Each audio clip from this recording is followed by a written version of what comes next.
Greetings and welcome. I am Justavor, bringing you what I hope is constructive information on what the system of racism is and how it works, as well as what can be done to replace it with a system of justice. Suspect speaks about white supremacy and capitalism. This brings to mind a couple of questions. In the global system of white supremacy, who is the most responsible for the conditions on the planet Earth? Who is most to blame for the injustices and adverse impacts people are having on the planet and on other living organisms? Let's have a look and a listen. When I used to hear a phrase like humans are the virus, I would think, of course. This Earth hosts millions of species of life. It grows food for free. And in return, we've cleared the rainforest, filled the ocean with plastic, punctured a big old hole in the ozone layer, and caused man-made climate disaster. But who is we? It wasn't Africans doing that. It wasn't indigenous peoples of the Americas doing that. It was European colonizers on a bloodthirsty imperialist quest to dominate the rest of the planet. Once industrial capitalism was in full swing, who was benefiting from that? It was still the white Europeans who'd staked their little flags on the rest of the globe and eaten up all the resources as quickly as they can to turn a profit. White supremacy and capitalism are blood brothers. There is no one without the other. When I see white people calling for genocide under the guise of environmentalism, all I see is a serious inability to take accountability. Eco-fascists blame overpopulation, which is a myth, for climate disaster instead of overconsumption by the rich. This allows them to shift the conversation from the devastation caused by capitalism and white supremacy onto the lower classes, ironically, onto the very people who will be most affected by climate change. Humans are the virus if you only think that white people exist. Land back. Thanks for your good question. Wow. Buckets and buckets. Is this one of the go-to tactics of suspected racists when they are asked about the system of white supremacy? To say a whole lot while at the same time saying very little? I suspect that this is a white person practicing racism by over-speaking very pretentiously around the issue of white supremacy without giving clear and concise information about who is actually the so-called virus on the planet Earth. Let's see if we can sort through these buckets to figure out what is being said here. She begins by saying, when I used to hear a phrase like humans are the virus, I would think, of course. This Earth hosts millions of species of life. It grows food for free. And in return, we've cleared the rainforest, filled the ocean with plastic, punctured a big old hole in the ozone layer, and caused man-made climate disaster. But who is we? Indeed. Who are the we that she is speaking of? Can you please make it plain? It wasn't Africans doing that. It wasn't indigenous peoples of the Americas doing that. It was European colonizers on a bloodthirsty imperialist quest to dominate the rest of the planet. Does this mean people who classify themselves as white? Just so we are clear, so-called Africans, indigenous peoples of the Americas, these are non-white people, right? Non-white people are definitely not the virus, correct? It was European colonizers on a bloodthirsty imperialist quest to dominate the rest of the planet. These European colonizers, does this include non-white people born in Europe at the time? They would be considered European, correct? Or is the term European only being applied to those who classify themselves as white? Wouldn't it be most accurate and less confusing to just say, white people are responsible for clearing the rainforest, filling the ocean with plastic, puncturing big old holes in the ozone layer, and causing man-made climate disasters? Wouldn't it be most accurate to say that all of this was happening while white people are in charge, and they are, therefore, most responsible? Are white people the virus? Mind you, this is only speaking of what has been done to the Earth itself, not to mention the billions of non-white people over the same several centuries. Are victims of racism not worth mentioning in detail? Once industrial capitalism was in full swing, who was benefiting from that? It was still the white Europeans who'd staked their little flags on the rest of the globe and eaten up all the resources as quickly as they can to turn a profit. Global system of white supremacy.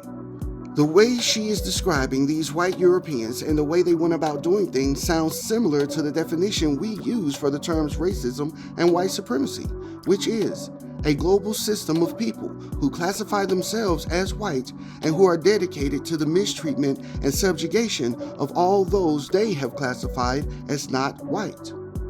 What do you think? Does such a system exist? And is this definition the most accurate? I have concluded that this definition is indeed the most accurate. I wonder if she would agree. If not, what is her definition of racism? What is her definition of white supremacy? White supremacy and capitalism are blood brothers. There is no one without the other. What is her definition of capitalism? Wait, are capitalism and white supremacy males? She says they are blood brothers. What about white females? Have they not been willing and active participants and practitioners benefiting from the system of white supremacy, racism? This seems to be another subtle tactic to blame the system of white supremacy only on white males.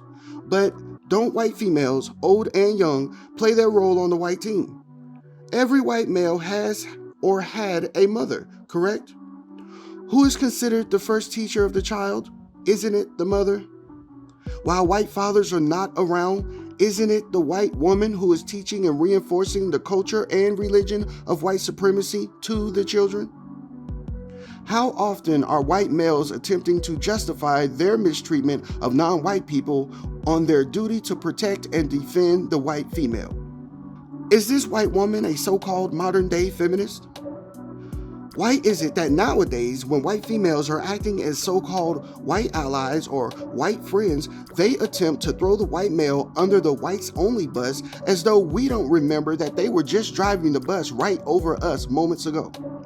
And they still have their hands on the wheel.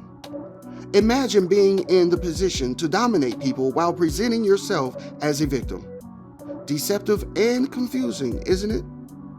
The code informs us that there are only three types of people: white people, non-white people, and white supremacists.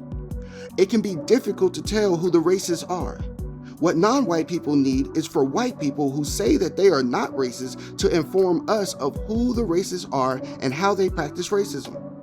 I think it may be worth our time and energy to dissect this white female versus white male dynamic in more detail at another time.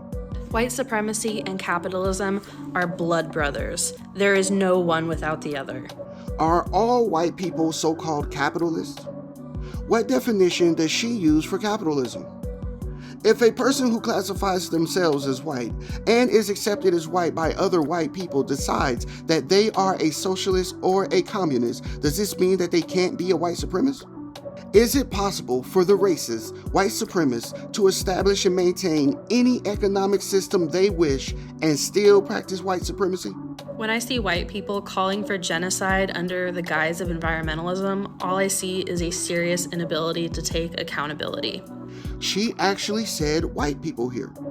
Should it take this long to clearly say whom she is referring to? What does she consider accountability to be? What does white people being accountable look like? According to the code, it looks like a system of justice. Do we have a system of justice? Justice meaning balance between people, guaranteeing that no one is mistreated and guaranteeing that the person who needs help the most gets the most constructive help. If white people want to be accountable, they can end white supremacy at any moment and establish a system of justice. If they wanted to, but they haven't, because they don't want to. But hey, is it logical to expect the power group to voluntarily give up their power? Eco-fascists blame overpopulation, which is a myth, for climate disaster instead of overconsumption by the rich. This allows them to shift the conversation from the devastation caused by capitalism and white supremacy onto the lower classes, ironically, onto the very people who will be most affected by climate change. Buckets and buckets and buckets. Again, we have a suspect who is acting as if they are letting non-white people in on some sort of secret, as if she is some sort of ally. Another good white person here. and again making the old claim that it is not about race, it is about wealth. It is the rich people, not the average white person. But when you see non-white people being mistreated by white supremacists, are those racists only the rich white people? Or are they more often the average non-wealthy white person? First, she says white supremacy and capitalism are blood brothers, apparently alluding to these systems solely being the faults of white males. And then she says it's the wealthy white people, likely meaning wealthy white males. While she says some things that are true, I find these statements to be full of pretense. My concern with this video is that suspects like this one here are able to easily convince non-white people that we have white allies or white friends who are actually on our side when it comes to who the real racists are, when the truth is, no matter how friendly those who classify themselves as white have appeared to be, the system of white supremacy, racism, has been maintained. It's gotten to the point that many victims of racism are convinced that nothing can be done to end the system of racism. And I have heard many alleged white allies say the same thing. But counter-racist logic dictates that a system created by people can be destroyed by people. The code book suggests that the correct way to end white supremacy racism is that non-white people put to use the United Independent Compensatory Code System concept, and that white people do everything that is necessary to practice the quality relationship requirements in regard to non-white people at all times, in all places, in all areas of activity, economics, education, entertainment, labor, law, politics, religion, sex, and war. Quality relationships, according to the code, are described as a total absence of pretense, dishonesty, deception, falsehood, etc., in regards to everything that people say and do in all of their interactions with each other, in every area of activity, and that all of these activities produce a constructive result. Is that what we're getting from this suspected racist? Is what she doing in this video meeting the quality relationship requirements as defined by the code? What does it mean to be white in a system of white supremacy? What do white people talk about when no non-white people are around? What are your thoughts on what this suspected racist is doing in this video? Please feel free to leave your questions, comments, or concerns. For more information about the purpose and goals of this channel, as well as some basic definitions of words and terms we use in reference to our work, I have included a link below to a video containing this information. If you would like an even better understanding of the code and how it works, please visit producejustice.com to order the United Independent Compensatory Code System concept by Mr. Neely Fuller Jr. There are many constructive suggestions for ending the system of white supremacy, and Mr. Fuller's code book and his word guide act as guides to getting and keeping on code. If you feel that this content is constructive and worth your time and energy, please subscribe and share to support the making of more content in the future. Much appreciation to all the VORs already subscribed. I am Justavor, and I am still learning. Thank you for watching. Until next time.